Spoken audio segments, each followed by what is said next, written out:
여러분들이 어디에서 어떤 신앙생활을 하든 이것에 분명하지 않으면, 이것이 입각이 되지 않으면 여러분들이 그 달에 가면 주님이, 우린 그럴 거예요. 아, 주님의 이름으로 뭐 귀신까지는 내쫓아보셨나? 병도 고치고 능력도 향하고 선지자 노릇했다. 그런데 나도 잘 모르겠는데? 이럴 수도 있다는 겁니다. 그게 성경의 이야기예요. 그래서 이런 것은 성경의 뼈대를 이루는 골자입니다. 성경이 무엇을 말하는가? 특히 창세기 1장, 2장, 3장에는 3개씩 중요한 포인트가 있습니다. 이것은 하나님의 역사를 위해서 예비하신 겁니다. 1장, 2장, 3장에 3개씩 내가 등장을 시켜놨어요. 그래서 9장, 12장까지 이렇게 보면서 신약으로 인도하고 우리가 현재의 위치가 어딘가를 볼 수 있는 시간이 될 것 같습니다. 오케이.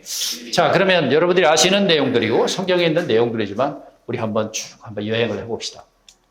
첫째, 창세기 안에는 1장에 하나님의 전 역사를 위한 준비와 설계도, 즉 청사진이 있다. 여기에는. 그래서 1장의 시작에 보면 한 3가지가 나타나요. 1장에 3가지, 2장에 3가지, 3장에 3가지가 포인트입니다.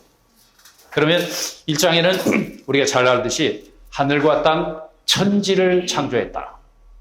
하나님은 그분의 목적을 위해서 3가지가 필요하다고 성경은 얘기해요. 첫째는 하늘, 두 번째 입지, 땅, 세 번째가 뭘까? 사람이 것이다. 그래서 이 무대를 크게 만들어 놓고, 우주의 무대를 만들어 놓고 주인공으로 누굴 등장시키냐? 사람을 등장시키는 거예요.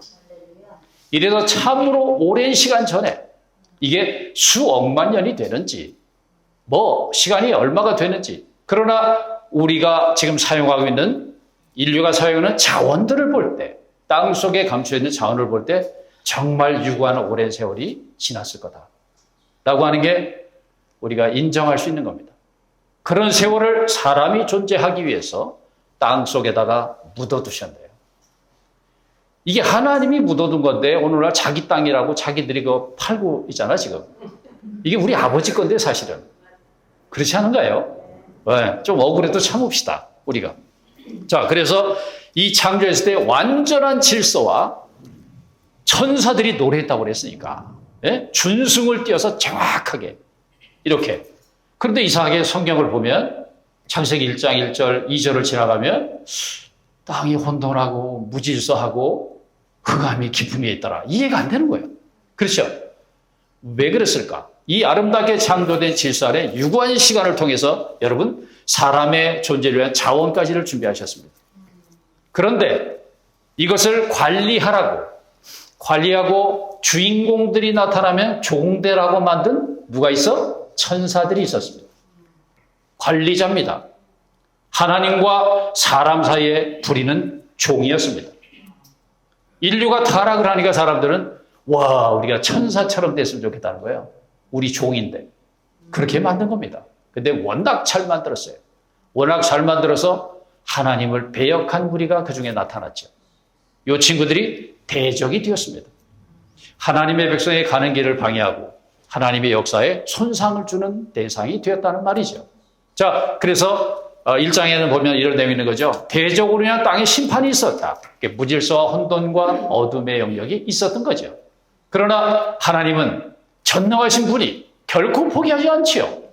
그래서 오랜 대초의 원초의 창조 후에 지금으로부터 약 6,000년 전에 그분은 혼돈스럽던 심판했던 이 땅들을 질서를 회복했습니다. 그리고 최초의 원초의 창조에다가 플러스 하나님의 목적을 위한 전진된 창조를 하신 겁니다. 이 전진된 창조를 할 때 6일이 걸린 거예요. 6일 만에 무대를 이렇게 정리를 다시 했어. 왜? 주인공을 등장시켜야 되니까. 여기에 이제 무대를 깨끗이 정돈하고 질서 있게 한 이후에 옛날에 있었던 것은 오게 했어. 있으라 그런 거예요. 없는 것들은 새로 추가해서 만들었어. 그 만든 것들 중에서 아주 중요한 게 주인공들이 살아남게 하기 위해서 식물의 생명, 동물의 생명, 대기 이런 것들을 만들었던 겁니다. 그러니 왜 드디어 이렇게 인간을 등장시키는데 아주 등장시키는 이 재료가 또 만만치 않아. 재료가 흙으로 만들었어요. 흙으로. 왜 그랬을까? 천사와 같이 똑같이 만들어버리면 또 문제가 생기니까. 그래서 만들어서 하나님과 관계가 있는 자들은 영원히 거하게 하고 하나님과 관계가 없는 자들은 본래 상태로 돌아가는 거예요. 흙에서 왔으니까 흙으로 돌아가면 돼. 손해볼 게 없어. 이 말을 이야기하면서 바울은 우리는 토기장이가 진흙한 덩어리로 귀 있을 그릇과 천이 있을 그릇을 만들었다. 천이 있을 그릇은 예를 들자면 제가 한국에서 여기 이렇게 오려면 예를 들어서 배를 타고 온다. 야, 이게 배 타고 왔다 갔다 하다 시간 다 보낼 것 같아. 그렇죠? 한 번 왔다 가는 게 쉽지 않을 것 같아. 그래서 거봐 놓으면서 멀미해가지고 와서 다 죽었다가 살면한 집에 갈 것 같아. 그런데 어쨌든 귀한 분들이 우리가 볼 때 귀한 분들이 새 모양으로 만들어가지고 거기다 땅속에 있는 기름 넣어서 딱 날려보내면 4시간이면 온단 말이에요. 이런 분들이 다 어떤 면에는 하나님의 역사 안에 있지 않았다면 천이 쓰임을 받은 겁니다. 이들은 다 흙으로 돌아가게 될 거예요. 자, 이렇게 흙으로 만든 이후에 천지된 창조 안에 하나님은 기대하는 역사를 시작하게 된 것입니다. 그래서 이 장에 가게 되면 아주 중요한 하나님의 역사를 위한 설계도가 있게 됩니다. 그래서 이렇게 창조한 흙으로 지은 사람, 진흙한 덩어리를 토기장이가 만들었네요. 그래서 사람을 만들 때는 흙으로 만들어 놓고 생명체가 있는 살아있는 존재가 되게 하기 위해서 하나님이 1차로 하신 역사가 뭘까? 흙으로 만들어진 그릇에다가 하나님이 불어넣으실 수 있는 통로가 있었어. 그게 콧구멍이에요. 아주 잘 불어넣기 위해서 구멍이 2개예요. 아주 중요한 건 그래서 2개씩 있습니다. 그래서 주님이 흙으로 만든 코에다가 여러분 코를 한번 보세요. 딱 불어넣기 좋게 생겼잖아. 톡 튀어나온 게. 그렇죠? 신기하죠? 그래서 거기다가 생명의 숨을 불어넣었습니다. 히브리어를 직역하면 생명의 숨이라고 되어 있어요. 그런데 이 생명의 숨이라는 이 단어하고 잠언 20장 27절은 똑같은 단어가 있습니다, 여러분. 근데 잠언 20장 27절은 뭐라고 번역했냐면 영이다 이렇게 번역했습니다. 그래서 이 생명의 숨 하나님이 믿는 이에게 불어넣으신 이것을 우리는 히브리어에 보면은 히브리어로 네샤마. 다 같이 해보세요. 네샤마. 발음이 좋으셔야 돼. 네샤마를 하셨습니다. 그래서 뭔가를 확 불어넣는데 이게 이해하기 어려운 단어인 거예요. 그런데 이와 똑같은 네샤마가 잠언 20장 27절에 기록되어 있습니다. 이게 후대에 많은 세대 흘러서 사람들이 이걸 깨달은 거예요. 그래서 이게 영이었다. 그런데 이 영은 제가 설명을 드렸죠, 그제. 하나님이 불어넣으신 생명의 숨 네샤마, 이 영은 3가지를 가진 실체입니다. 그 안에는 양심이라는 게 있고요. 2번째는 하나님의 세계를 감지할 수 있는 직감이라는 게 있어요. 영적인 세계를 이해하고 그 감각을 가질 수 있는 직감이라는 게 있고요. 하나님과 소통할 수 있는 그런 교통, 교류의 그런 기능이 있습니다. 그래서 우리가 기도함으로 하나님과 교류해야 하는 거예요. 말씀을 읽으면서 하나님과 대화할 수 있는 이유는 뭘까? 그거는 이 영이라는 기반이 있기 때문에. 그래서 조금 빗나가면 하나님이 기대하시는 빗나가면 양심의 문제가 돼요. 믿지 않는 사람들도 이 양심은 살아있는데 기능이 많이 깨졌어요. 한 100%의 기능이 움직이는 게 아니고 한 95%는 사라졌어, 기능이. 양심이 무뎌졌다. 그럽니다. 그래서 정말 이 남아있는 요 5% 정도밖에 안 되더라도 하나님은 없다. 하나님은 없었으면 좋겠다. 없는 것 같다. 그럼 속에서는 하나님이 있다. 있는 것 같다. 있어야 된다라고 얘기합니다. 이 양심은 하나님의 존재를 부인하지 못하게 합니다. 이게 여러분 바울의 이야기입니다. 너희 하나님 부인하려고 그러지. 너희 속에 하나님이 넣어준 기관을 통해서 하나님을 알게 돼 있다. 로마서 1장에 이렇게 기록하고 있어요. 두 번째는 그게 양심이 무뎌져가지고 알 수 있는 것을 우주를 봐라.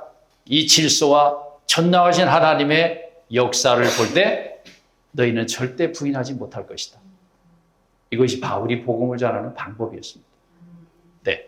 자, 그래서 이렇게 생명의 숨을 불어넣어서 사람이 살아있는 산혼이 되었다. 이렇게 얘기합니다. 생각과 감정과 의지를 가진, 자유의지를 가진 사람이 됐어요. 로봇으로 만들지 않고. 그래서 오늘 우리가 이 모습이 다 있습니다. 영을 가진 사람들. 그래서 지금도 이 영이, 사람들이 영이 있는 것을 인류는 모르고 있는 거죠. 이게 무뎌졌기 때문에 없는 것으로 착각할 수도 있습니다. 자, 그러니 왜 이 사람을 이제 어디에서 하나님과 소통할 수 있고 접할 수 있고 그 세계를 감지할 수 있는 능력이 있으니까 이제는 어디로 인도해? 그 안에 설치할 수 있는 곳으로 인도한 거예요. 그 실체, 하나님과 소통할 수 있는 실체 앞으로 인도했습니다. 그 동네가 어딘 줄 아세요? 그게 에덴 동산입니다. 예. 에덴 동산에 갔더니 두 가지가 있더라. 여러분, 오늘 제가 말씀드린 건 굉장히 큰 계시입니다. 동화 이야기가 아니에요. 예, 여기 갔더니 두 가지가 있는 거예요. 이 두 가지를 접촉할 수 있도록 사람 안에 이것을 먼저 불어넣은 겁니다. 그리고 하나님 막 기뻐했어요. 막. 왜 기뻐한 줄 아세요? 아, 이제 일이 시작이 되겠구나. 하나님 막 설렜어, 가슴이. 예. 그래서 그 앞에 갔더니 생명나무가 있고 흐르는 강이 있었습니다. 예. 선악과 이야기는 오늘 제가 시간이 없어 할 수가 없어. 왜 거기다 뒀는지. 요거는 제가 5월 달에 와서 이야기할게요. 그 이야기할 프로그램이 제가 지금 있어. 거기서부터 시작해야 될 프로그램이 있다고 지금. 예. 그래서 생명나무를 두었는데 이 생명나무가 여러분들이 아시는 삼위일체, 삼일 하나님의 그림이었습니다. 예. 이 나무가 하나님을 완전히 표현해 주는 거예요. 이 물질로 상징을 시킨 거예요. 그래서 나무를 보았더니 어때? 땅 속에 숨어있는 보이지 않는 근원이 있죠? 뿌리. 그 다음에 나타났어. 뿌리에서 나타났어. 너희가 나를 본즉 아버지를 본 거다. 이렇게 얘기하잖아. 그래서 나무가 확 자라요. 그러니 후에 뿌리와 나무의 과정이, 결과가 무엇을 낳았어요? 열매를 낳게 한 겁니다. 생명나무 과실. 그래서 생명나무를 먹어라. 그런 게 아니고 생명나무 과실을 먹으라고 그랬죠. 그럼 여러분, 여기 있는 뿌리와 나무 둥치 과정과 열매가 이 세 가지가 하나예요, 셋이에요? 이걸 누가 셋이라고 그러겠어? 그건 하나지요. 그렇죠? 그런데 우리는 구별은 할 수 있어. 나무, 뿌리, 열매로 구분은 된다. 그런데 열매를 따먹었을 때는 어떻게 돼? 이 열매가 어디서 왔어? 뿌리에서 시작했잖아. 근원에서. 과정을 포함합니다. 그래서 열매를 먹은 즉 이 세 가지를 다 얻은 것이다. 이렇게 쉽게 계시를 해놨다고. 맞습니까? 이게 아버지 하나님 따로, 아들 하나 따로, 성령 따로가 아니라고. 성령은 지금 우리를 도와주는 보혜사요. 아들은 십자가에 못 박히고 피 흘려서 보좌에 가셨다고 그러고, 내가 매일매일 구할 때는 아버지께 구하고, 그게 삼신이라고요. 그러니까 헷갈리기 시작하는 거죠. 예. 그런 이후에 이제 흐르는 생수를 계시한 거예요. 아, 너희 가운데 에덴에서 발원해서 내 지리로 흐를 것이다. 이 4라는 숫자가 영적으로는 피조물의 사람의 수입니다. 다시 말하면 하나님은 피조된 사람 가운데 흘러갈 것이다. 그래서 이게 이제 신약에 와야 이게 풀리는 거예요.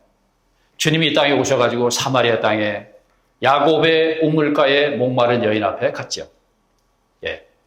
그래서 거기에 목말라서 야곱의 우물가에 오늘도 물길로 왔네요. 근데 신분이 그렇게 대단하지가 않아요. 그래서 남들은 해 없을 때와 광같이 뜨거웠나 봐요. 그럼 이 뜨거운데 물 기르는 사람이 누가 있어? 좋은 사람이지.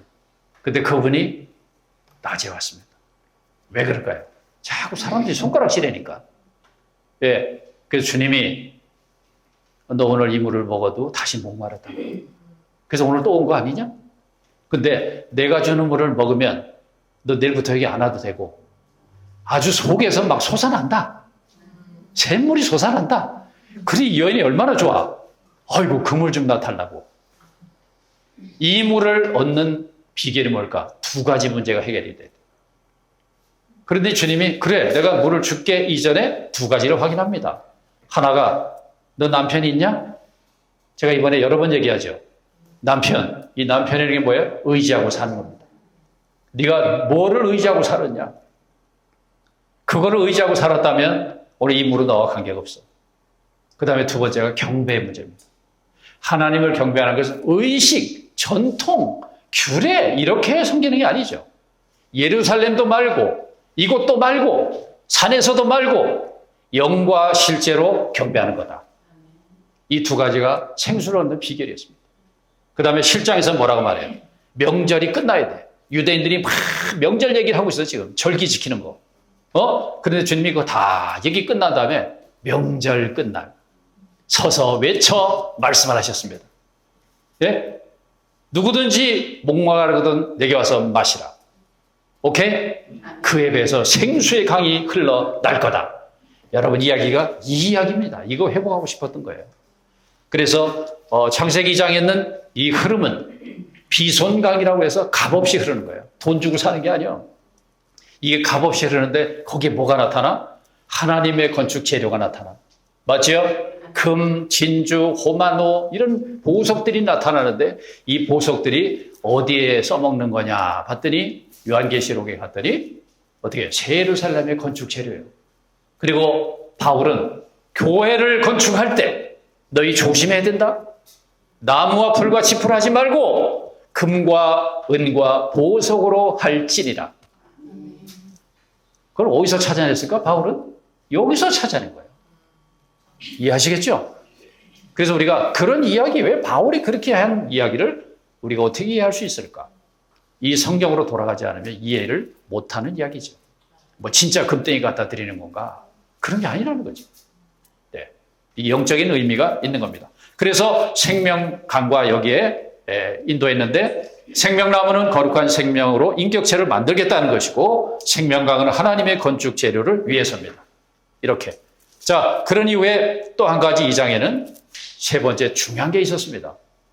이것이 아담과 하와를 모형으로 한 그리스도와 교회의 예표였습니다. 하나님은 아담과 하와를 만든 게 아니죠. 그렇죠? 아담을 만들었습니다. 그럼 하와는 어떻게 만들어졌는데? 신부 아내는 아담을 깊이 잠들게 해서 그 옆구리에서 뼈다구 하나를 빼가지고, 그래서 우리는 제가 가끔 만져보는 거예요. 어느 쪽에 뼈가 하나 없을까?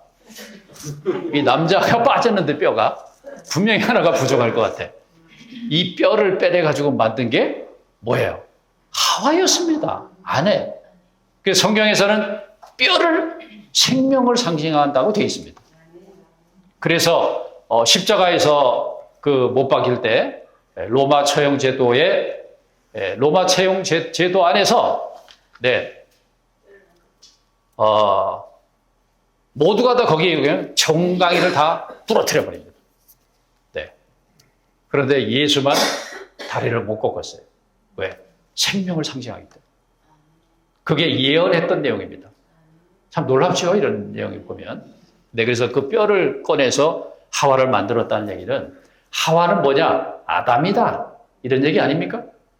아담의 요소들이 흘러서 분배되어서 만들어진 게 하와란 말이죠. 이게 성경 전체의 그리스도와 교회의 가장 큰 모형입니다. 그래서 주님이 십자가에 못 박히는 날 옆구리가 열려서 피와 물이 나왔더라. 그로 인해서 산출된 것이 교회입니다. 교회는 아무렇게나 이렇게 간판을 그으면 교회가 되는 게 아니에요. 주님의 신성한 분배 안에서 산출된 공동체야 합니다. 교회는 뭐냐? 그리스도다. 이렇게 말할 수 있어야 돼요. 하와는 누군데?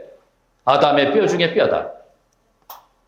오늘 교회는 그리스도에게서 나온 것이어야 돼요. 사람이 모여서 형식과 전통을 지킨다고 해서 신부가 되는 건 아니에요. 교회를 상징할 때 바울은 두 가지를 가장 크게 썼습니다. 하나는 신부, 맞죠? 그러면 바울만 그랬을까? 주님도 어떻게 해요? 열처녀의 비유를 보십시오. 그리고 요한복음에서는 신부는 어떻게? 신랑이 취한다. 이렇게 주님이 직접 얘기했습니다. 그리고 바울이 복음을 전파할 때는 내가 너희를 한 남편인 그리스도에게 중매하였다. 이게 고린도서 11장에 나타난 이야기입니다. 그런 것처럼 오늘 우리가 복음을 전하는 것은 남편에게 여인들을 소개하는 겁니다. 이것이 교회의 예표예요. 아담과 하와의 모형을 통해서. 그럼 이것이 찬란하게 빛이 내고 완성이 되는 게 어디서 이루어지냐? 요한계시록 21장, 22장에서 완성이 됩니다. 설계도는 어디 있었는데 여기 창세기의 2장에 있었던 게 설계도고 모든 과정을 거쳐서 어떤 때는 이게 하다 보니까 망가져가지고 이 왜 성경이 이렇게 두꺼울까? 성경이 엄청 두껍잖아요. 인간이 타락하지 않았으면 성경이 한 10장밖에 안 될 거예요. 인간이 타락해가지고 리모델링 하려니까 공정사가 너무 복잡해진 거예요. 이렇게 두꺼워졌어. 네. 자, 그래서 이 장의 이 역사는 성경 전체를 아우르는 그리스도와 교회의 예표였다는 것을 분명히 하셔야 합니다. 오케이.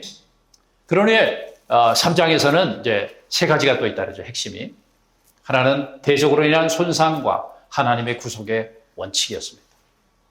네. 여기도 청사진입니다. 그래서 제일 먼저 뭐가 문제가 됐어요? 요 대적. 대적이 사람을 타락시켰잖아요. 그래서 주님이 자기의 목적으로 만든 사람이 하나님 종류대로 만들었잖아요. 하나님의 형상과 모양대로 만들었으면 하나님 종류 아닌가요? 맞죠? 그런데 하나님과 이별하게 만들어가지고 뭐가 돼? 인류가 됩니다. 사람 종류가 됐다는 거예요. 하나님 종류로 만들었는데 사람 종류가 돼버린 거예요. 이게 인류입니다. 우리가 쓰는 용어죠. 네. 그래서 가장 낮은 위치에다가 뱀을 저주합니다. 그래서 그놈의 형태를 뱀으로 정하고 그 다음에 모든 생물체는 다리가 있습니다. 뱀은 다리가 없어. 그래서 배로 다녀. 그래서 뱀이 사탄의 상징입니다. 네. 자, 그래서 흙을 먹도록 이렇게 만들어졌어요. 네, 그래서 뱀은 돌을 먹지 못합니다. 흙을 먹죠. 그래서 우리가 구원받은 거듭난 사람들은 어떻게 돼요? 리빙스톤이 되는 거예요. 산돌. 그래서 베드로를 처음 주님이 만났을 때는 시몬이었어요. 이름이 시몬. 근데 이제 너는 베드로다. 페트라. 돌, 반석이란 뜻이죠. 맞습니까? 그때부터는 이제 뱀 먹이가 안 된 거예요. 오늘도 우리는 흙덩어리로 만들어졌는데 우리는 어느 날 페트라가 됐습니다. 세라 페트라, 정의 페트라, 내영 페트라, 지영 페트라. 이게 손을 들었어 지금. 산돌이 되었습니다. 산돌. 그러면 돌은 어디다 써먹게? 이 돌은 하나님의 건축 재료입니다. 그래서 돌이에요. 이제 돌 중에 시간이 지나고 열받고 시간이 지나고 이러다 보면 뭐가 돼? 보석이 됩니다. 그 신앙생활은 돌이 되었다가 거듭나서 점점점 보석이 돼갑니다. 그 보석이 되는 과정은 어떻게 돼? 압력과 열과 시간이 흘러야 돼. 그 때로는 이제 여러분들이 이렇게 프레스를 받는 데도 있고. 그런데 주님은 보석으로 화하게 하는 받을 만한 감당할 만한 환경을 허락한다는 거예요. 그래서 환경와도 절대 여러분 죽지 않습니다. 요게 아들로 대우하는 거예요. 절대 여러분들이 감당할 수 있는 환경과 이 테스트가 계속 온다. 이것은 잘못된 게 아니고 여러분들이 보석화되는 과정 가운데 있는 것이다. 오케이? 네. 자, 그래서 타락한 인류는 두 번째는 어떻게 했어요? 이렇게 돼 있죠. 2장에 보면. 안식이 없는 고통과 수고하는 삶이 됐습니다.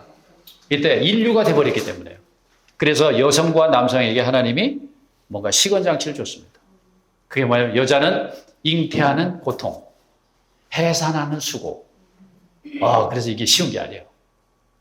그런데 참 기묘한 게 주님을 참 믿는 성도들이 해산할 때 보면 일반 사람들이 겪는 고통보다 훨씬 덜하다는 거예요. 이 성경에 기록되어 있어요.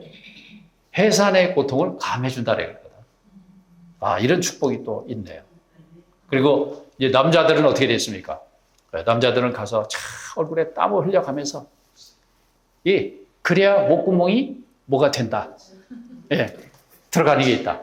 왜 그럴까? 땅이 타락한 너로 인해서 저주를 받았기 때문이다.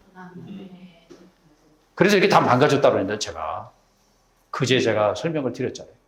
인간이 손을 대는 땅에는 모두가 다 땅이 못 쓰게 됩니다. 왜? 네가 움직이는, 네가 사용하는 땅마다 저주를 받기 때문에. 그래서 땅이 망가져서 하나님이 만든 땅은 정말 능력이 있는 땅이었어요. 그런데 우리가 만지는 땅들은 다 이게 기능을 상실합니다. 예, 한계 있는 삶이 된다는 거죠. 이런 게 이제 하나님이 우리에게 준 일부의 벌이었습니다. 그래서 이제 나중에는 흙으로 돌아가죠. 자, 세 번째 3장의 내용은 그런데 하나님께서 사람을 포기하지 않고 희생의 원칙을 세우셨습니다. 그래서 하나님이 사람은 절대 내 포기 못한다. 예, 그래가지고 사람을 만드는 시간은 오래 걸리는데 하나의 문제가 생겼어요. 인류의 가장 큰 문제. 오늘 인류의 가장 큰 문제가 죄의 문제입니다. 이것으로 인해 죽고 심판받잖아요. 그래서 이 문제를 해결해 줘야 되겠다. 그래서 하나님이 대속의 원칙을 세우신 거예요. 누가 대신 죽어서 값을 치를 수 있도록. 그래서 구약에는 1년에 한 번씩 짐승을 바쳐야 되는데 신약에서는 영원 속죄를 이루셨어. 하나님의 어린 양이신 그리스도가 죽으심으로. 아멘이죠. 아멘. 놀라운 사건입니다. 그래서 우리는 주일마다 떡을 떼는 이유가 이 죽으심을 기념하기 위해서 하는 거예요. 성경에는 모일 때마다 너희들이 이거 잊어버리지 마라. 왜? 다 자기 스스로가 자기 거로 생각하거든요. 근데 이 떡과 잔을 뗄 때마다 우리는 우리 자신이 우리 자신 것이 아니라고 하는 것을 시인합니다. 이게 주님의 죽으심을 기념하는 이유입니다. 떡을 뗄 때마다 정말 우리는 겸손해야 합니다. 아, 주님이 이런 대가를 지불하고 나를 샀구나. 아, 성경은 그렇게 말하죠. 그래서 너희 몸으로 하나님께 영광을 돌리라 이렇게 되어 있습니다. 그래서 아담과 하와에게 뭘 입혔다? 가죽옷을 지어 입혔다. 그전에는 무슨 옷을 입었어요? 안 입었어? 안 입었을까? 예. 예, 처음에는 부끄러우니까 손으로 가렸어. 그래서 손으로 가리다 보니까 다 못 가려. 그래서 무화과 나무 잎으로 치마를 해본 거예요. 근데 무화과 나무 잎을 보십시오. 거기는 우리 손하고 똑같이 생겼습니다. 5개의 잎으로 되어 있습니다. 예, 이게 사람의 손을 대신해서 인간의 수치를 가리는 것이었어요. 예, 이게 종교의 시작입니다. 자기 수치를 가리고 싶어 하는 거예요. 안 보이고 싶은 거. 그래서 주님이 어떻게 해요? 이게 오래 지나면 어떤 문제가 있어요? 저거 바삭바삭 말라가지고 팍팍 깨지거든. 네, 그렇죠? 이게 얼마나 조심스럽겠어. 그러니까 종교의 어떤 색채에 여러분들 이런 것에 스며들면 사람들이 굉장히 조심스러워요. 걸음걸이도 달라집니다. 특히 언제? 주님 경배하러 갈 때. 평상시엔 지 마음대로 살다가 그날은 아주 폼이 이상해집니다. 왜? 조심스럽거든. 왜? 하나님 앞에 나가는 거니까. 그래서 가죽옷을 아주 통치미로 해가지고 입혀준 거예요. 여러분들은 지금 양가죽을 하나씩 입고 계십니다. 그러니까 떳떳하셔야 돼. 그래서 탕자가 돌아올 때 뭐라 그랬어요? 아이고, 아버지께도 죄를 졌고 하늘에도 양심에 걸리고 그러니까 나 품꾼 할래요. 이랬더니 뭐라 그래요? 야, 그거 양 잡은 거 있지 그거 가죽옷 좀 가져와봐. 그래서 그 제일 좋은 옷을 입히게 된 겁니다. 왜? 자꾸 죄인이라고 그러니까. 우리를 가려주는 놀라운 표가 되었는데 아버지가 우리를 품에 안으시고 이 가죽옷을 우리에게 입혀주셨네요. 그래서 언제까지 이게 필요할까? 우리가 온전한 존재가 될 때까지 우리는 가죽옷을 입고 삽니다. 그럼 그 가죽에는 뭐가 있길래? 거기 피가 묻어 있습니다. 이것이 6월절 날 피 바른 집안에 있었던 징표였습니다. 네, 아름다운 이야기죠. 자, 그 다음에 이제 6장에 넘어가면 이제 이렇게 해서 가죽옷을 입히고 대속의 원칙을 세우고 했는데 시간이 흘렀는데 그 속에 사람 속에 뭔가 탁 설치가 안 되면 그런 생명이 안 된 사람들은 기회를 또 줬는데도 안 되는 거예요. 그래서 6장에 가서 창조된 아담의 후예들을 다 쓸어버리겠다. 사람을 창조하셨는데 하나님이 한탄하셨다고 했어요. 그래도 노아 시대 때 한 번 시대가 전환됩니다. 일부의 사람 남겨놓고 모두를 다 쓸어버렸습니다. 예, 이렇게 해서 시대가 한번 전환이 되죠. 그 다음에 11장에서 여러분 이제 이런 사람이 또 계속됩니다. 바벨에서 극도로 타락합니다. 어느 정도로 극도로 타락했냐? 인간의 노력으로 흙벽돌을 만들어서 성을 건축했어요. 하나님의 건축은 돌로 하는 겁니다. 근데 흙은 우리가 있잖아요. 인간의 본성이에요. 인간의 만들어진 지혜를 가지고 돌 대신 흙벽돌을 만들어서 그들이 성을 쌓았어. 예, 스스로 자기 자신들을 보호하겠다는 거예요. 그리고 탑을 쌓기 시작합니다. 우리가 탑을 쌓자! 그래가지고 쫙 쌓아요. 그리고 하늘에 닿아보자. 여러분, 인간이 가진 종교는 두 번째로 여기서 이어집니다. 이게 인간이 가진 종교예요. 종교는 이 땅에서 사람들이 노력해서 하나님께 가겠다는 거예요. 그게 종교입니다. 그런데 하나님의 은혜는 보호자에서 시작해서 우리에게 오시는 거고, 이게 거꾸로입니다. 은혜는 오시는 거지 우리가 노력해서 가는 게 아니란 말이죠. 예, 이게 반대로 되죠. 여기 우리는 착각하시면 안 됩니다. 그런데 이 고고학자들이 이제 그 발굴을 해보니까 그때 쌓던 탑들이 다 무너졌잖아요. 근데 발굴해서 보니까 거기에 막 수많은 우상들의 이름이 써 있는 거예요, 거기. 기가 막힌 거죠. 그래서 성경을 읽어보시면 그들이 바벨 탑을 쌓았을 때 하나님이 무슨 짓 하냐고 와 보셨다고 되어 있습니다.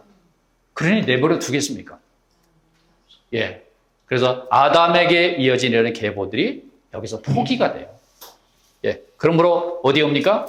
이때 이제 형벌 받은 게 뭐예요? 이때 이 사람들이 하는 것은 하늘에 도달하고 노력하고 자신들의 이름을 높이고 이렇게 했어요. 인간은 타락하면 뭐 하길 좋아해요?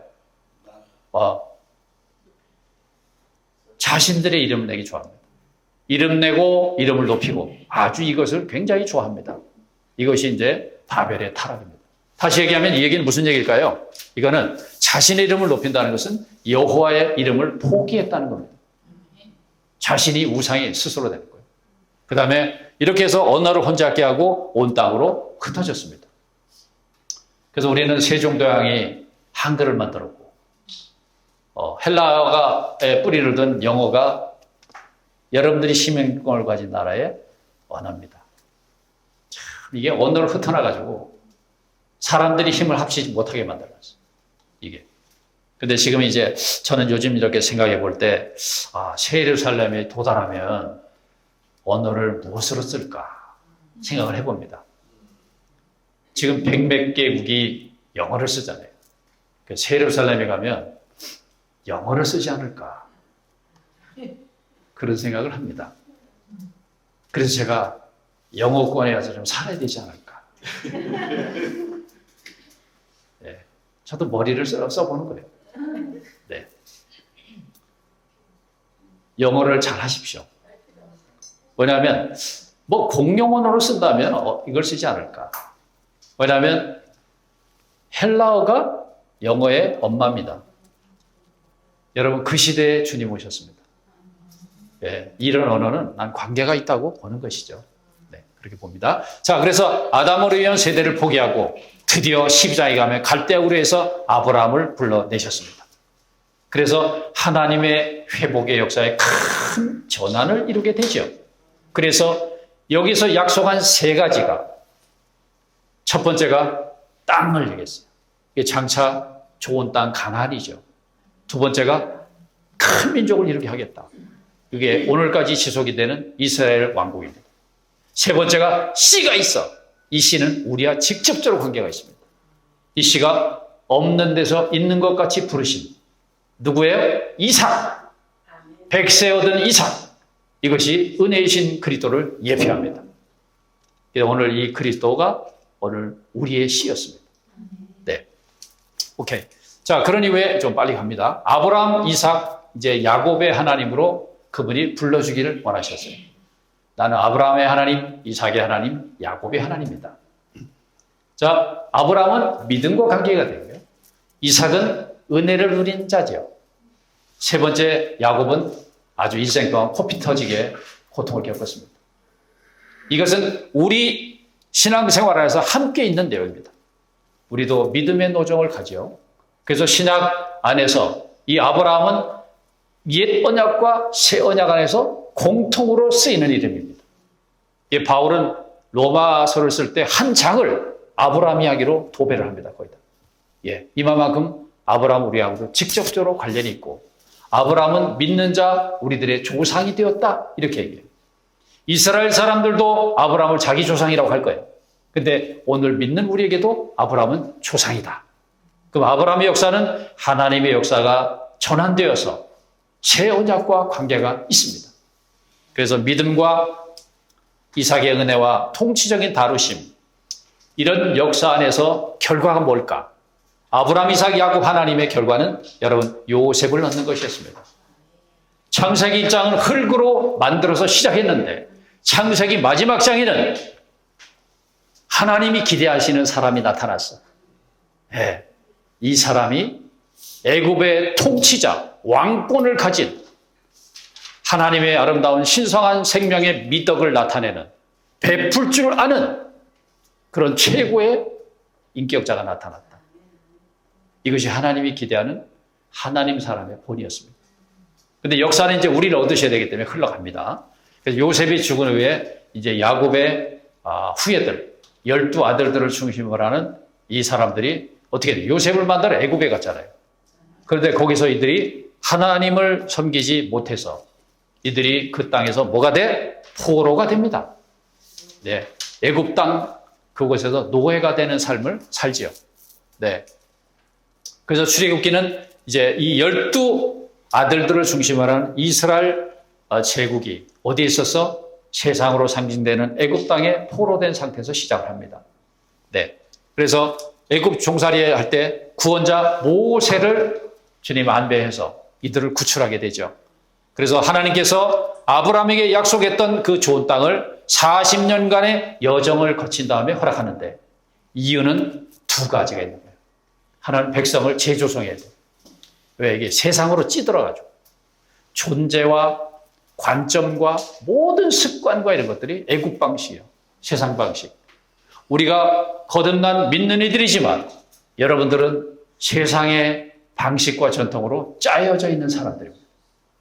그래서 오늘 우리는 주님이 재조성하셔야 돼요. 어떻게 우리를 사람 만들어 갈까?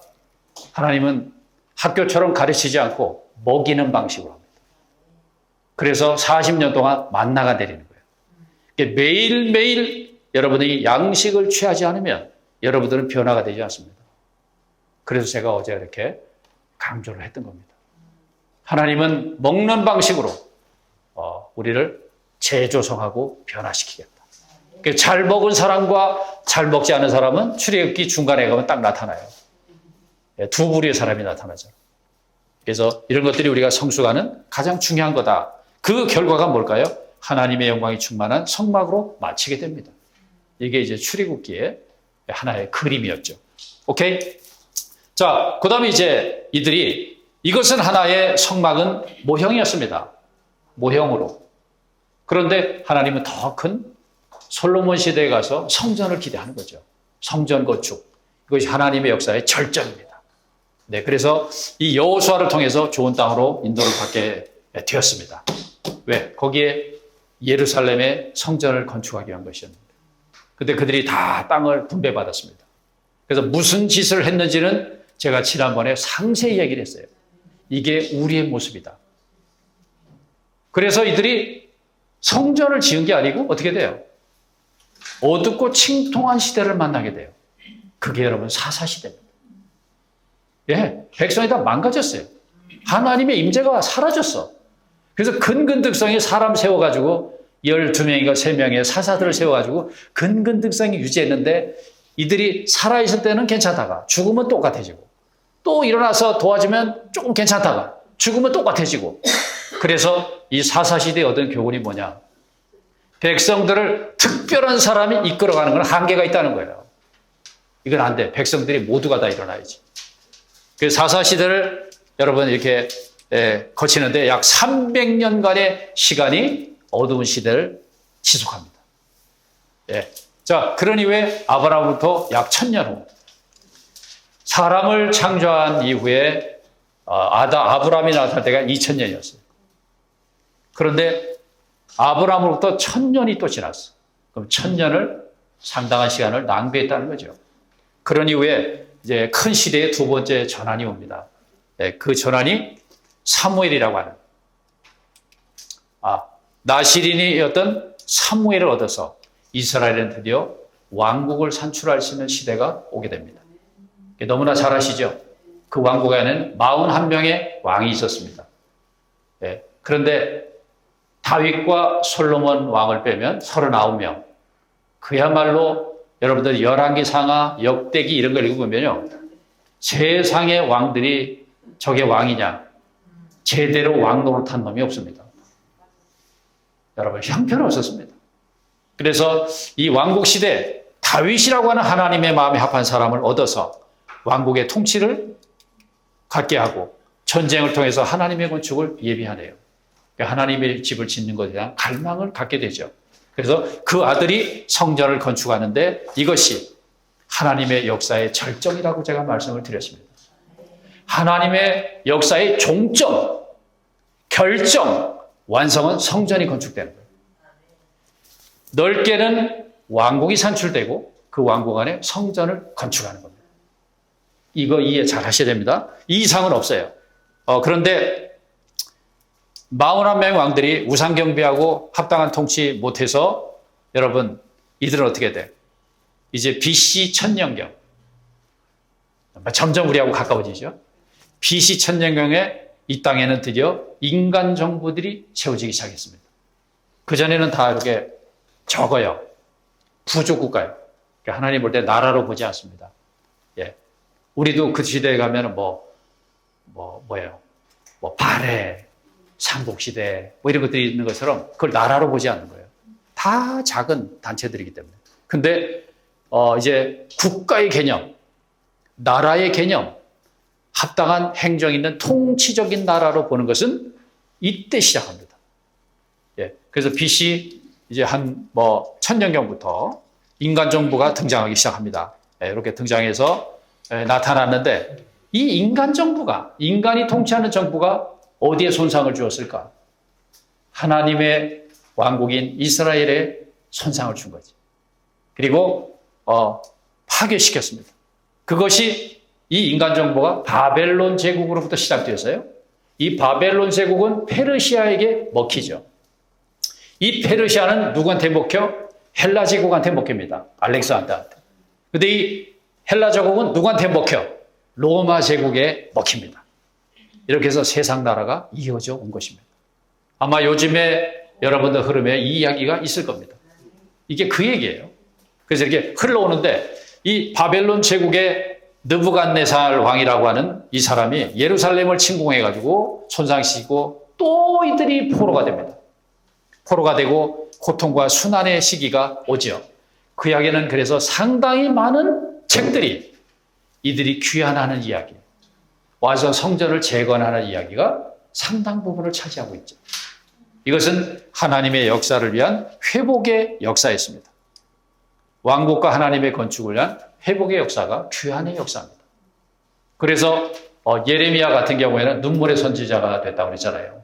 왜? 70만 만의 동월봅이다. 그게 역적이 되었다. 네, 그래서 고통의 선지자가 되었다고 제가 말씀을 드린 기억이 납니다. 자, 여러분 진행합니다. 그러면 이제 이 시기에 여기서부터 잘 들으십시오. 제가 10분만 더 말씀을 드릴게요.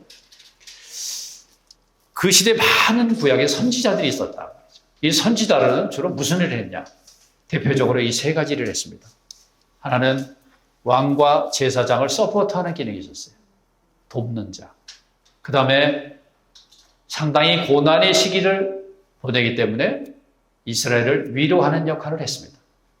그리고 아주 중요한 것, 상당히 많은 선지자들이 메시아, 그리스도가 올 것이다라고 예언한 겁니다. 예, 이것이 선지자들이 하는 아주 중요한 일들이었습니다. 그래서 여러분, 바벨론 제국, 페르시아, 헬라 제국, 로마 통치 시대의 인간 정부가 세상에서 주름을 잡고 있을 때, 이 가장 강력한 세상의 모든 것들을 다 해서 평화가 오는 시대, 로마 통치 시대는 모든 걸 다 점령했으니까 전쟁이 없었어요. 예수가 오실 때는. 그래서 평화 시대고 로마를 향해서 길이 다 열려서 예수님이 오신 후에 복음을 전하기가 그렇게 좋았던 거예요. 이때에 주님이 오셨다. 그래서 하나님의 역사는 인간 역사 안에서 움직이시는 하나님이다. 이번에 그런 제목으로 여러분 추구하셨죠. 이게 이런 얘기가 그런 얘기입니다. 네. 그래서 여러분 보시죠. 이 로마 통치 시대 때 주님이 초림하셨습니다. 자, 주님이 이 땅에 오셔가지고 제일 먼저 언급한 게 뭔지 아십니까? 네. 야, 이 성전을 헐라. 내가 사흘 동안에 일으키리라. 성경의 기록은 뭐라고 되어 있어요? 이거 46년 동안 지은 돼요. 얼마나 많은 사람이 동원된 줄 아십니까? 이거. 근데 예수님 혼자서 사흘 동안에 일으킨다고요? 이해를 할 수가 없었던 거죠. 그 예수가 십자가에 못 박히게 된 동기는 두 가지입니다. 하나는 유대인의 왕이라고 했던 거. 두 번째가 성전을 헐고 3일 만에 일으키겠다는 거. 이 두 가지가 유대인들이 예수를 죽이고자 하는 이유가 된 겁니다. 근데 그게 가장 중요한 거였잖아요. 그렇지 않습니까? 자, 그런 이후에 새 언약의 성전의 전환을 선언하게 된 것입니다. 예, 이게 위대한 큰 세 번째 전환입니다. 그래서 이 전환이 이루어지는 신약 경륜을 볼 때 제가 말씀을 지난번에 드린 내용입니다. 여러분 잘 아시는 내용. 이것을 위해서 하나님은 어떻게 해요? 성육신이 되어서 오신 겁니다. 선지자들이 예언한 것처럼. 그런 이후에 그분은 인생을 사시고 참 사람의 본을 보이셨습니다. 사람은 이런 것이다. 그런 후에 십자가에 못 박히시면서 하나님의 거룩함과 어울리지 않는 모든 것들을 일곱 신분으로 죽으시면서 파괴했습니다. 그리고 인류의 죄를 대속하신 거죠. 그래서 우리가 그 은혜 아래 있습니다. 그런 후에 그분은 이제 죽고 장사되어서 음부를 통과했어요. 예수가 지옥 간 게 아니에요. 음부에 들어가서 낙원이라는 곳을, 왜? 옆에 있는 강도하고 네가 오늘 밤에 나와 함께 낙원에 있을 것이다. 그랬죠. 거기는 어디예요? 이 음부라는 곳은 낙원이라는 데가 있고요. 고통받는 곳이 있습니다. 서로 건너갈 수가 없습니다. 여기는. 그 이야기는 아시죠? 누가복음의 이야기를. 네, 이런 곳에 주님이 관광을 더 가시고 아무래도 거기 가셔서 아브라함 어깨를 한번 이렇게 두들기고 가지 않았을까? 예, 그건 나중에 이제 물어봐야 돼, 제가 아브라함한테. 그때 예수님 오셨을 때 어깨 한번 두들겨 주던가요? 한번 내가 반드시 물어보려고. 그런 이후에 그분은 3일 만에 영광스럽게 부활하셔서 사망을 이기고 잠자는 자들의 첫 번째 열매가 되었다. 그럼 우리는 그 다음 열매 안 되겠습니까? 네. 이런 후에 승천 보좌 영광에서 이렇게 세 번호 된 사람, 흙으로 만들어서 그 콧구멍에다가 뭐 확 풀어넣는데 이게 영이었어. 그래가지고 이게 생긴 거예요. 혼은 저절로 생긴 거예요. 그런 의식이 돼서. 네. 이런 존재, 세 번호 된 사람 안으로 어떻게 하신다고요? 이분은 생명 주는 영으로 분배하셨습니다. 이게 내가 온 이유다. 이렇게 주님이 선언하신 거죠. 이 날, 이때로부터 이 땅에 성전이 바뀝니다. 하나님이 사시는 곳이 사람의 손으로 지은 전이 아니고 사람 안의 원래 목적대로 오셔서 하나님의 성전이 바뀝니다. 네. 그래서 하나님 새 언약의 성전은 이렇게 이 건물 보고 주님이 뭐라 했어요? 저거 헐라! 그러신 거예요. 내가 3일 만에 일으키겠다. 이렇게 얘기한 거죠. 그래서 예수께서 가라사대 너희가 이 성전을 헐라 내가 사흘 동안에 일으키리라 했을 때 이게 비밀인 거죠. 사흘. 요게 부활의 날을 상징하는 거예요. 부활의 날 나는 이 성전을 새롭게 일으킬 거다. 네. 그래서 예수의 십자가에 못 박이고 말씀을 드렸고요. 이제 바울은 뭐라고 얘기해요? 너희가 하나님의 성전인 것과 하나님의 성령이 너희 안에 거하시는 것을 알지 못하냐? 너희가 하나님의 전이다 이거예요. 성경은 너무 분명하죠. 그래서 바울은 에베소 서신을 쓸 때, 야, 너희는 구약의 건물이 지어지듯이 건물마다 연결되어 너희는 하나님의 전으로 건축되어져 간다. 이렇게 이야기한 것입니다. 네. 그래서 고린도전서 6장은 성령의 성전이다. 너희는 무엇이? 너희 몸이 이렇게 이야기하고 있습니다. 그래서 새언약의 성전은 앞에서 설명을 드린 것처럼 여러 방면이 있지만 두 가지가 대표입니다. 하나는 신약의 성전인 교회는 첫째 그리스도의 신부다. 두 번째가 그리스도의 몸이다. 이 두 방면을 바울이 가장 강조를 한 것이었습니다. 그래서 앞에서는 제가 신부를 설명을 드렸으니까 여기는 그 신부의 강조점은 뭘까? 이건 창세기 2장에 설계도가 있습니다. 그래서 고린도서 1장 2절에 한 남편인 그리스도께 내가 너희를 중매한 것이 내가 전한 복음이다. 그 주님은 열처녀 비유를 통해서 신랑이 어떻게 해요? 신부가 신랑을 맞이하는 그림을 계시한 겁니다. 그러니 왜 우주적인 신부가 요한계시록에서 완성되어서 영광스럽게 내려옵니다. 쫙 이렇게 내려오는 장면을 보여주는데 저 신부는 신랑을 위하여 단장된 것 같더라. 이런 겁니다. 참 멋있죠. 이긴 자들은 여러분 거기에 있습니다. 자, 그럼 그리스도의 몸은 강조점이 뭔데? 이 몸은 생명을 강조합니다. 제가 오늘 이렇게 몸을 가지고 있잖아요. 여기서 지금 이렇게 나팔을 불 수 있는 거는 제 안에 생명이 있기 때문에. 생명이 싹 빠져나가면 그 별거 아닙니다. 몸은 생명을 강조해요. 그 다음에 몸은 잘 들으십시오. 절대 분열이 없습니다. 몸은 분열되면 죽는 거예요. 예.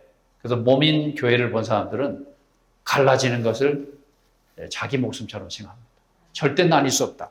그 다음에 한 머리 한 몸이고 모든 지체대의 정상적인 기능으로 건축이 되는데 뒤에서 다시 한번 강조 드릴게요. 그래서 그리스도의 신부와 그리스도의 몸으로 이야기한 것을 기억하십시오. 그래서 이건 앞에서 본 거고요. 자, 너희가 하나님의 성전인과 하나님의 성령을 너희 안에 거쳐 알아야 된다. 근데 뭐라고 얘기를 하냐면 성전을 더럽히면 멸하리라 그랬습니다. 이걸 우리 잘 들으셔야 돼요. 이 성전을 더럽힌다는 게 뭘까? 구약으로부터 신약까지 영적이든 물질적이든 성전을 더럽히는 일본이 뭔 줄 아세요? 예, 이게 우상입니다. 그리고 분열되는 거예요. 구약에 남유다와 북이스라엘이 나뉘었을 때, 분열됐을 때 북쪽에는 10개 지파가 있었어요. 인구가 많았어. 근데 거기는 하나님의 축복이 없었습니다. 그래서 남쪽 유다 지파를 통해서 주님이 땅에 오신 겁니다. 쓰임을 받았다는 얘기죠. 자, 그 다음에 이 제도는 세속적이지 않아야 돼요. 교회는 세상의 모습을 여기 가지고 들어오시면 안 됩니다. 교회 안에 봉사체계나 또 제도나 조직 이런 것들을 또 어떤 교회 안에 사업을 가져오지 않습니다. 그리고 세상의 풍습과 전통이 이 안에 들어오면 안 돼요. 이건 굉장히 중요한 겁니다. 자, 예를 들어 보겠습니다. 계시록 2장에 가면 버가모 교회라는 게 있어요. 이것은 세상과 결혼한 교회라고 합니다. 세상과 연합된, 세상의 영향을 받은 세속적인 교회라는 뜻이죠. 근데 거기에 책망받은 이유가 두 가지가 있어. 하나는 발람의 교훈, 또 하나는 니골라 등의 행위. 세상에서 하는 거라는 거죠. 세상에는 모든 것들은 사람을 고용하고 계약하고 사례를 줍니다. 맞습니까? 오늘날 우리가 사역자들이 고용하고 계약하고 한 달에 얼마 줄래? 그리고 사례를 주는 것이라면 세상의 풍습을 따르는 겁니다. 우리는 많은 우리도 사역자들이 있죠. 또 저도 봉사를 합니다. 그런데 고용되지 않습니다. 계약하지 않아요. 성도들이 우리가 하는 일은 역할을 나누는 거예요. 여러분들이 군대에다가 이렇게 자녀들을 보내잖아요. 자녀를 군대에다 이렇게 보내면 여러분들이 후방에서 열심히 일해가지고 그 군대가 있는 자녀들 도와주는 거 아닌가요? 맞죠? 왜? 일선에 나가서 나라를 지켜야 되니까. 그러면 역할이 다른 거지. 그렇지 않나요? 아이고 수고하니까 사례금 줄게 그러면서 보내나요? 그거 아니잖아. 그 바울은 교회를 군대라고 본 겁니다. 그래서 우리가 역할을 나누는 거예요. 때로는 우리가 전방에 가서 싸우고 성경을 연구하고 이런 사람들에게는 교회가 성도들이 평강 가운데 교통을 해서 이들을 아름다운 손으로 도와주는 겁니다. 바울은 이런 것을 데살로니가에서도 받았고 빌립보 교회가 바울을 도왔습니다. 맞죠? 그런 게 있고 여러분 여기 보면 제가 안 써놨군요. 빌립보서 나중에 읽어보십시오. 이런 방면이 교회가 도왔다는 얘기를 바울이 하고요. 또 하나는 뭐냐면 성도들이 어떤 봉사하는 분들이나 이런 분들을 도울 때 어떻게 하냐? 우리는 헌금함을 통해서 합니다. 네. 그러면 드린 사람은 하나님 앞에 한 거고 그것을 감사히 받는 사람은 하나님께 받는 거예요. 그래서 문제가 생기지 않아요. 맞나요? 예. 이렇게 어떤 일을 하시는 분들과 이런 분들이 자기가 교회 생활하는 곳에서 다른 지역이면 괜찮습니다. 그러면 아름답게 전해줄 수 있는데 한 교회 안에 생활할 때는 이게 주고받을 때는 상태가 안 좋을 때는 아니 도움을 받고도 왜 이렇게 나를 서운하게 합니까? 이럴 수 있단 말이에요. 그래서 한 교회 생활할 때는 가능하면 헌금함을 통해서 하는 게 좋습니다. 그러면 자기는 하나님께 바친 거잖아요. 그렇죠? 그렇게 요구하지 않는 거예요. 이런 것을 우리는 배우셔야 돼요. 성경은 완벽하게 되어 있습니다. 우리는 역할을 나눈 거다. 그리고 또 한 가지는 성도가 도움을 줄 때는 어때? 하나님 앞에 계좌를 튼 거다. 계좌 아세요? 계좌? 계좌 알죠? 놀랍게 도움을 주었을 때 네 계좌가 차올라 간다는 거예요. 왜? 내가 보상을 할 거다. 오늘 빌립보 읽어보세요. 이렇게 서로 주고받을 때 내가 너희들 중에 계좌를 텄다. 이렇게 얘기한 거예요. 이게 바울이 얼마나 떳떳한 거야. 왜? 자기는 하나님의 계좌를 통해서 도움을 받았을 따름이지. 나는 너희를 괴롭히지 않았다.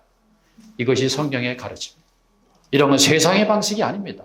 정말 아름답죠? 네. 그래서 이렇게 역할과 분담을 나누고 성도들은 계좌를 만든 것이다. 하나님이 축복할 수 있는 계좌를. 네. 이런 것이 이제 또 하나는 뭐냐면 니골라당의 행위는 교회를 조직화해서 계급화 만드는 거예요. 너 어떤 직분 위에 이렇게 이것을 조직이라고 하죠. 교회는 조직이 없습니다. 새 예루살렘은 생긴 게 정방형이에요. 뒤집어 놔도 사각형, 옆으로 놔도 사각형. 예. 근데 세상은 어떻게 해요? 피라미드 방식으로 되어 있죠. 올라가면 올라갈수록 적고 그 위에 있는 사람이 세상을 쥐고 흔드는 거예요. 조직을 쥐고 흔들고. 이것이 세상 방식이에요. 자, 제가 몇 가지를 말씀드렸습니다. 오늘 과연 교회 가운데 세속적인 것으로 인해서 우리가 봉사를 하는지, 정말 성경에서 말하는 대로 우리가 하고 있는지, 이런 부분들은 주님 앞에 가면 계산됩니다. 이것이 여러분 성전을 더럽힌다는 거예요, 이게. 이해하시겠습니까? 이 외에도 제가 3가지가 더 있어 말할게요. 그런데 그건 이제 다음에 하기로 하고요. 자, 그 다음에 종교적이 되면 안 된다는 거죠. 그래서 교회는 그의 몸이고 만물 안에서 만물을 충만케 하신 자의 충만이다. 이러는데 너희는 그리스도의 몸인데 이 몸 안에 어째 지체의 각 부분이 있는 거죠. 그리고 몸은 하나인데 많은 지체가 있다는 거예요. 우리는. 이게 바울이 말한 이야기입니다. 자, 그러면 바울은 이 상을 성전이 바뀐 이 교회를 말할 때 이 몸이라는 이야기를 바울만 한 거거든요. 이 주도적이에요, 신약에서. 그럼 어떻게 이 몸이라는 것을 이해할 수 있었을까? 이것이 바울이 부르심 받는 날의 이야기입니다. 다마스커스에서 그때도 공문을 받아가지고 주님의 이름을 부르는 놈들은 나한테 죽었다. 그래서 잡아다가 넘기는 일을 하는 거예요. 그 일을 그날도 하러 가고 있었어요. 왜? 이게 하나님을 위한 일이라고 생각했으니까. 그래서 다마스커스에서 때낮에 하늘에서 빛이 비쳤어. 그래 어떻게 눈이 멀어버려. 못 보게 하는 거죠. 거꾸러졌어. 그런데 하늘에서의 음성이 있기를 뭐래요? 사울 사울 네가 왜 나를 핍박하느냐. 눈이 탁 감겨서 거꾸러져가지고 생각을 해봤는데 자기는 예수를 만나본 적도 없거든. 그리고 그분은 가셨잖아. 그런데 왜 나를 핍박한다고 얘기했을까? 그때 정말 고민이 됐을 거예요. 근데 그에게 빛이 왔습니다. 이야, 오늘 이 땅에 있는 예수쟁이들이 주님의 몸이구나. 몸을 딱 꼬집었더니 입에서 아야 그러잖아. 그렇죠? 맞아요? 야, 이게 머리에서 소리가 나는구나. 이 땅에 있는 이 사람들이 예수와 별개 문제가 아니고 이들이 하나였구나. 그래서 말하는 게 예수 그리스도는 머리요, 너희는 몸이고 지체의 각 부분이다. 이렇게 말할 수 있었던 겁니다. 그래서 몸은 절대 분열이 없습니다. 그래서 몸의 원칙 안에 있다면 10분이 됐는데 5분만 더 주시겠습니까? 예. 자, 이 몸의 원칙은 이렇게 말할 수 있습니다. 모든 지체들의 정상적인 기능으로 됩니다. 그 여러분들을 자꾸 훈련시키는 거예요. 이렇게 자꾸 움직일 수 있도록 정상적인 기능을 가지고 계셔야 합니다. 여러분들이. 그리고 두 번째는 여러분들은 몸 안에서 내 위치가 어딘지, 나는 어떤 기능을 가지고 있는지, 나의 역할이 무엇인가를 아셔야 합니다. 그냥 남들 따라 둘이 가시면 안 되고요. 모든 지체들은 각각 자기 위치와 기능과 역할이 있습니다. 예. 그 다음에 조직화하면 안 되고 유기적인 균형과 조화를 이루자. 서로 모두가 필요한 거죠. 그 다음에 분열은 절대 안 된다고 말씀드렸고, 모든 지체는 머리이신 그리스도와 정상적인 관계를 가져야 된다. 즉 보호와 인도를 받아야 된다는 뜻입니다. 모든 지체들은 제 몸 안에서 어떤 지체가 머리하고 관계 없는 데가 있어요? 머리가 지시해서 다 움직이는 거 아닌가요? 움직이지 마라, 움직여라, 봐라, 먹어라 이렇게 지시하니까 우리 지체들이 움직이는 거지. 이것이 머리와 정상적인 관계를 가지고 있다. 그래서 중보가 필요 없어요. 중간에 누가 지시해서 하는 게 아닙니다. 네. 그래서 이런 모멘 교회 실행은 이제 어떻게 하냐면요. 자, 그럼 이런 교회가 어떻게 세워지면 되겠나 이거예요. 성경을 보니까 교회를 어떻게 세웠나 봤더니 각성 도시마다 세워졌습니다. 예루살렘에서 세워지면 그 많은 수가 있어도 예루살렘에 있는 교회였습니다. 이들이 흩어져서 안디옥이라는 곳에 갔습니다. 핍박받아가지고. 거기 안에 있는 성도들이 굉장히 많았습니다. 그런데 모이는 장소는 많았어요. 모이는 장소는 많은데 어떻게? 그들은 모두 안디옥에 있는 하나님의 교회였습니다. 또 이들이 흩어져서 여러 군데로 갑니다. 성경을 보십시오. 뭐 갈라디아로 가든지 빌립보로 가든지 에베소로 가든지 뭐 데살로니아로 가든지 로마로 가든지 어딘지 보니까 교회 명칭은 다 그 지방의 로컬 이름을 썼다는 거예요. 맞죠? 성경에 서신을 쓴 걸 보십시오. 그리고 요한계시록에 7교회가 나타납니다. 에베소, 서머나, 버가모, 뭐 사대, 빌라델피아, 라오디게아 이 지명이 전부 다 로컬 이름이었어요. 어떤 사람이나 단체 이름을 하나도 없다 교회는. 그래서 교회는 그 지방 이름으로 세워져야 합니다. 그래서 엊그제 여기다 간판을 좀 걸었어요. 더 출신 괌. 괌에서 있는 교회라는 거예요. 괌에 있는. 이해하시겠습니까? 네. 뭐 그렇다고 해서 제가 장로교회, 감리교, 성경교회를 정죄하는 건 아니에요. 예. 저는 그렇게 하는 게 맞다는 겁니다. 우리가 집을 지을 때는 본래 설계도대로 돼야 돼요. 설계도보다 더 좋게 지어주겠다. 도목수가 좀 넓게, 크기도 좀 더 넓게 지어주고 내 돈을 더 들여서 좋게 지어준다.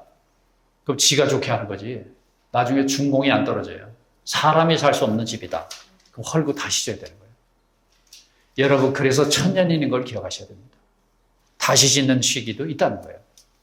네. 자, 그래서 각 도시에 여러분 설립돼야 되고요. 행정은 어떠냐? 행정은 독립입니다. 여기 인수가 적다고 해서 어떤 위에 있는 교회들이 통제하지 않습니다. 총회가 있고 노회가 있고 시찰이 있는 거 총회가 다 통제하잖아요. 교회보다 더 높은 조직은 없는 거예요. 괌에 있는 교회는 괌 스스로 행정을 여기 장로들이 주님 앞에 책임지는 거예요. 아멘입니까? 아멘. 지배하거나 따르지 않습니다. 이건 모든 지방의 한 몸으로서 각자 표현하고 있는 거예요. 몸을 아는 사람들은 절대 조직을 만들지 않습니다. 예. 오늘 캐톨릭은 어떻습니까? 교황이 전 세계를 지배하고 있잖아요. 품을 받으려면 교황청에 승낙이 있어야 돼요. 이런 것들은 제가 볼 때는 아닌 것은 아닌 것이라고 말합니다. 이런 건 아니다. 그리고 교통은 어때요? 교류하고 협력하는 것은 우리는 스스로도 독립되지 말고 어디하고도 어떤 성도들하고도 어떤 교회하고도 교류하셔야 돼요. 그래야 하나인 거예요. 이해되십니까? 우리는 막지 않습니다. 누구하고도 교통할 수 있습니다. 누구하고도 오는 걸 막지 않습니다. 이것이 몸을 아는 사람들이 교회를 실행하는 거다. 아멘입니까? 그러면 설립은 어떻게 해요? 교회들은 각성각도시에 한다. 영적으로는 그리스도의 계시해야 되고요. 행정은 지방적으로 독립이라는 것. 그래서 사도들은 복음을 전해준 사람을 통해서 장로들이 세워지고 집사들이 세워져서 사무행정을 하고 각 지체들은 유기적으로 하는 거다. 이게 성경적입니다. 어떤 면에는 제가 분량이 저도 작은 사람이지만 오늘 여기 와서 여러분들에게 세워질 수 있도록 그런 사역을 제가 해드리는 겁니다. 여러분들이 이렇게 세워져 가는 거죠. 그 다음에 교통은 그리스도의 몸의 하나를 지켜야 돼요. 각 지방은 절대 독립적이 되면 안 되고 성도들은 분쟁이 없이 이것을 지켜가는 것이죠. 네. 자, 이런 것들은 다음에 올 때 제가 말씀드릴게요. 재미난 이야기가 너무 많습니다. 그래서 우리는 이런 제사장들이 되어서 결론적으로는 우리는 뭐가 될까? 네. 하나님의 영원한 역사의 목표는 새 예루살렘으로 완결될 그리스도의 몸을 건축하는 것이다. 마지막으로 이 한마디를 여러분들 가슴속에 놓아둘 수 있다면 여러분들이 가는 여정 또 오늘 알려드리는 이것은 원칙이고 설계도입니다. 이대로 우리가 할 수 있다면 여러분들이 이기는 자들. 얼마나 큰 일을 했느냐, 성경의 지식을 얼마나 깨달았느냐, 기적적인 능력을 가지고 있느냐는 성경에서 요구하지 않습니다. 우리 이런 이상 안에서 우리 분량만큼 하시면 됩니다. 마지막에 제가 좀 길게 말씀을 드렸어요. 어쨌든 여러분들 가는 여정에 축복이 있기를 기대하면서 3주간의 집회 양면을 모두 마치도록 하겠습니다. 주님을 찬양합니다. 아멘.